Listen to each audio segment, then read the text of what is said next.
Fellow millennials, I have a public service announcement that I need to make. The baby boomers were right all along. You guys, the baby boomers had it figured out. Millennials don't want baby boomers heirlooms. They don't want the figurines and the knickknacks because you know what? Millennials are all about minimalism and mid-century modernism and avocado toast. When it comes to the knickknacks and the figurines, the baby boomers stocked up and the millennials don't want it. So it's just flying at massive rates into the abyss, never to be seen or heard from again. Some of these things can be worth a lot of money and I'm gonna show you guys what these things are. But listen, I am gonna need the baby boomers' help to kind of help me figure out what these things were for. I can tell you these things are worth a ton of money. They look like they shouldn't be, but they are, and maybe they were just never used at all. And if you still aren't interested in your heirlooms after this video, please, by all means, send them to me. I will take them off of your hands and I will do something amazing with them. So I walk into this estate sale, you guys, it is packed to the brim with things that millennials would no longer be interested in at all. I totally had to put on my baby boomer knick-knack hat and try to figure out what was worth what. And so I am going through some of this stuff and I'm just like, okay, I can't buy everything and I'm certainly not just gonna leave this sale without buying anything. So many knickknacks, so little time. I need the millennials to really pay attention to this and the baby boomers to try to help me explain this. This thing is worth $300. Why? Why? This is from a company called Colport. Colport has been making porcelain in China since the 1700s, which is insane. It's really, really small. Even when I drink espresso, I drink like 3 times as much as this. This is unacceptable for a coffee. Give me a venti macchiato. All of the early China and porcelain manufacturers way early on, 1800s, were all hand painted. So this type of thing is gonna be incredibly valuable because it's all hand painted. Like all these little details, the gold inside, this is all hand painted and you can see it's got a maker's mark on the back. Baby boomers, it's tiny, you can't use it. The fact that this has even survived as long as it's survived is pretty incredible. So if you find one of these with hand-painted little dots where the paint is allowed to dry in the dot form, those things are worth a lot of money. For some weird reason, they are worth a ton. And is it making anybody else nervous that I'm kind of like, I'm gonna put this down? The next thing that I found, you guys, may be a little bit mind-blowing. I don't understand it, so I'm gonna need my baby boomers to step in and help explain to the millennials what this is for. I need you to listen to me, millennials. This is a $200 or $300 piece. $200 or $300. Baby boomers, what does this do? Please.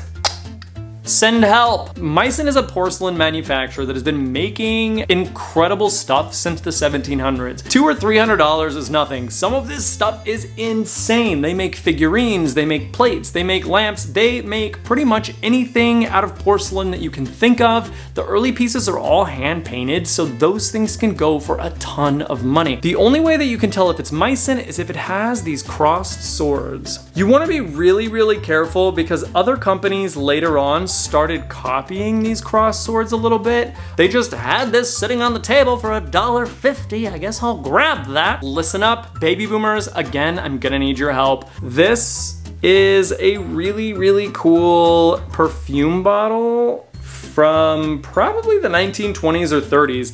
What's cool about this is all sterling silver. This stuff here is actually really, really cool because it's very intricate. You lift this little thing up here and then you can do a little dab. I'm just a little bit confused as to why you would even need to put your perfume in a different bottle anyways. Perfume is not sold in a Ziploc bag. You'd have to take this out of a bottle to put it in another bottle. And something tells me that this probably never had perfume in it anyway. Obviously these things are super valuable, but also nobody ever is gonna use this for perfume. This is really actually very cool, and it's also in really, really good condition. These things can sell anywhere from $70 to $200 depending on condition.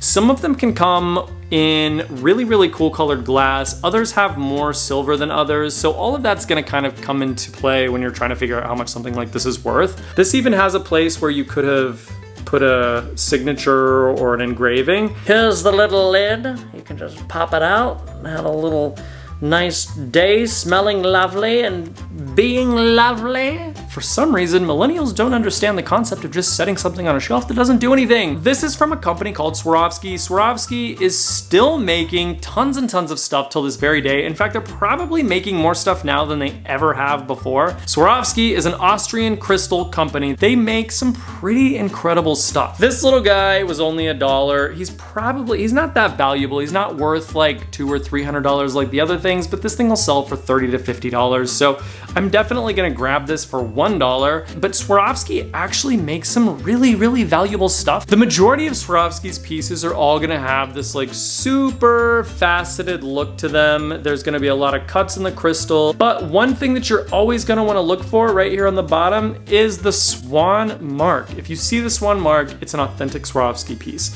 And then the other figurine that I found was this Lalique swan. Lalique has a totally different look from the Swarovski. It's got smoother lines, there's 0 facets, and the mark on the bottom actually says Lalique, so it's easier to identify. The next thing that I found fits into the figurine category, and it's also really cool. This is a Baccarat figurine of a fish.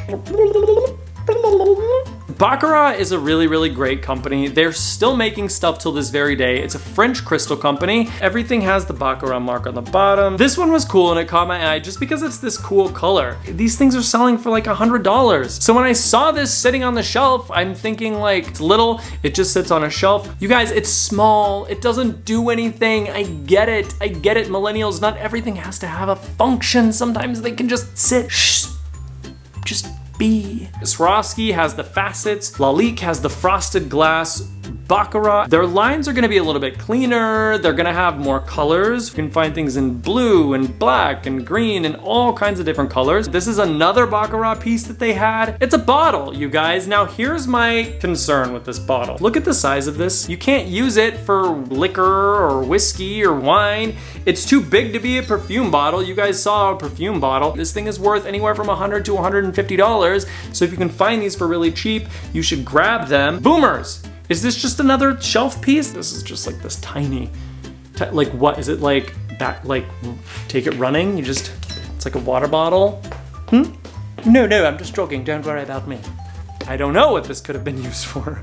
It's so small. Maybe it's just one of those things we sit on a shelf and we just don't talk about. So you guys, I hope you enjoyed seeing all of the stuff that I got from this sale. Baby boomers, if you saw all of the items today that I found at this estate sale and you can think of another use for them other than sitting on a shelf and doing nothing, then please leave it in the comment section below. Millennials, if you are now going to take your family's heirlooms more seriously and not just throw them away at a garage sale, then leave a comment in the comment section below. Let me know what your favorite thing was that you saw today. If you haven't hit that subscribe button yet, make sure you do it now so you don't miss future episodes. And as always, thank you for watching and I hope you have a wonderful day.